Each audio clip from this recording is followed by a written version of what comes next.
মায়ের বরণ সেরে আমরা মাকে নিয়ে চলে গেছিলাম মায়ের বিসর্জন দিতে। আর এটা হলো আমাদের বাড়ির মায়ের বিসর্জনের দিনের একটা ছোট্ট ভিডিও।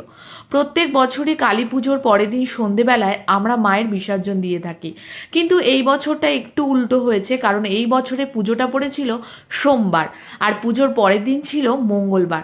আর মঙ্গলবার যেহেতু কোনো ঠাকুরের বিসর্জন দিতে নেই, তাই আমরা কিন্তু মায়ের বিসর্জন দিয়েছিলাম বুধবার সন্ধেবেলায়।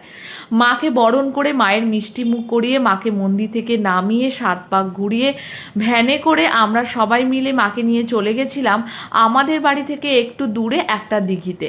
আর এই সময়টা কিন্তু আমাদের সত্যি ভীষণ খারাপ লাগে, কারণ মা যে দুটো দিন বাড়িতে থাকে সেই দুটো দিন কিন্তু বাড়িটা বেশ ভরা ভরা লাগে, মানে লোকজনের যাতায়াত থাকে। আর মা যখন চলে যায় তার সাথে সাথে কিন্তু বাড়িটাও পুরো ফাঁকা হয়ে যায়। তবে যাই হোক, মাকে প্রণাম করে মায়ের কাছ থেকে আশীর্বাদ নিয়ে মাকে বললাম, তুমি আবারও এসো, তোমার জন্য আবারও একটি বছর অপেক্ষা করব, তুমি সবাইকে ভালো রেখো আর তুমি নিজেও খুব ভালো থেকো। এই বলে মাকে বিদায় জানিয়ে বাড়িতে আমরা সবাই মিলে চলে এলাম।